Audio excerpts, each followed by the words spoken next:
जय महाराज जी की सभी को। बहुत जलाएं दीपक बाहर से, अब भीतर ज्ञान दीप को जलाना होगा। बहुत बना ली हमने रंगोली, अब अंतस को उनके नाम से रंगना होगा। बहुत सजा लिए द्वार हमने, अब हृदय आसन को भी सजना होगा। कितने वर्षों उनके बिन यह त्योहार मनाया, गर चाहते हैं हमारे श्री राम लौट आएं, तो स्वयं को राममय करना होगा, तो स्वयं को राममय करना होगा। महाराज श्री के दिव्य वचन। संशय के पीछे मुख्य रूप से दो कारण होते हैं, आपका अहंकार और आपके पूर्व संस्कार। इन्हीं दोनों के कारण आप गुरु की रजा में राजी नहीं रह पाते एवं उनकी अलौकिक करनी का भी लौकिक बुद्धि से आकलन करने लगते हैं। आज का विशेष व दिव्य अनुभव है, मेरे गुरु ने पकड़ लिए हाथ, नहीं तो मैं बह जाती, नहीं तो मैं बह जाती। 2-3 दिनों से तबीयत ठीक ना होने के कारण मेरी साधना नहीं हो पा रही थी। एक दिन ब्रह्म मुहूर्त के समय मेरी नींद खुल गई, लेकिन तबीयत इतनी खराब थी कि मैं फिर से सो गई। उस समय मैंने दिव्य स्वप्न में देखा, मैं नूर महल आश्रम के भीतर हूँ। नूर महल आश्रम के बैकुंठ द्वार के ठीक सामने एक सफ़ेद रंग का 4 व्हीलर गाड़ी रुकी। उसमें से गुरु महाराज जी उतरे। सभी लोग दूर से गुरु महाराज जी को हाथ जोड़कर प्रणाम कर रहे थे। मैं भी दूर खड़ी यह सारा दृश्य देख रही थी। फिर महाराज जी अकेले ही एक मार्ग की ओर बढ़ चले। क्योंकि मुझे महाराज जी के पास से दर्शन नहीं हुए थे, इसलिए मैं भी महाराज जी के संग पीछे पीछे जाने लगी। तभी अचानक ही चलते चलते गुरु महाराज जी रुक गए। मेरे साथ एक और गुरु बहन भी थी। उन्होंने शीघ्र ही आगे बढ़कर गुरु महाराज जी के श्री चरणों में प्रणाम किया। उसी समय मेरे मानस पटल पर कुछ विचार आने लगे। जब एक शिष्य अपने गुरु के श्री चरणों में प्रणाम करता है तो उसके अपने सारे कर्म संस्कार गुरु चरणों में अर्पित हो जाते हैं। भला मैं अपने बुरे कर्म संस्कार का भागीदार अपने गुरु को क्यों बनाऊं? यही सोचकर मैंने दूर से ही झुककर महाराज जी को श्री चरणों में अपना प्रणाम अर्पित किया। इसके बाद गुरु महाराज जी मेरे पास आए और मुझे अपने साथ लेकर चलने लगे। घट घट की जानने वाले मेरे गुरु महाराज जी ने मुझसे पूछा, आप कहाँ से आए हो?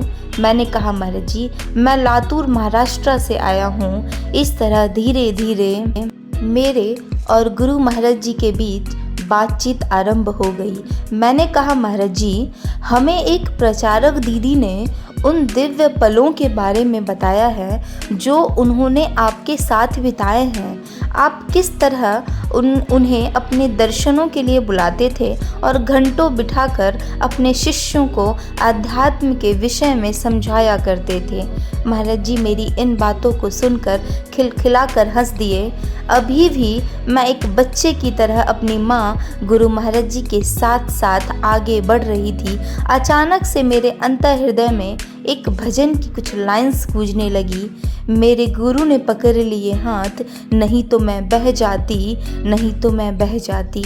अंत में गुरु महाराज जी ने मुझसे कहा, साधना कभी नहीं छोड़नी है, नियमित ध्यान साधना करनी है। मैंने कहा, जी महाराज जी।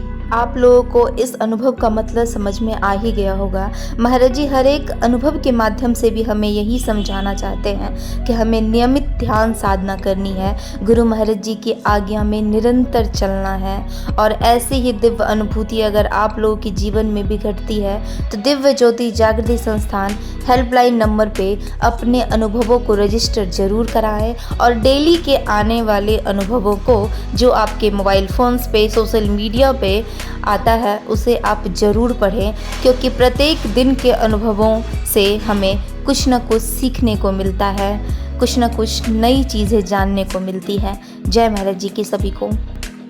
अर्जुन तुम्हारा टूट रहा है, फिर से गांडीव छूट रहा है। युद्ध क्षेत्र में खड़ा यह अर्जुन केशव तुम्हें निहार रहा है। युद्ध भूमि में दिशा दिखाओ, जीवन रथ स्वामी बन जाओ, जीवन रथ स्वामी बन जाओ।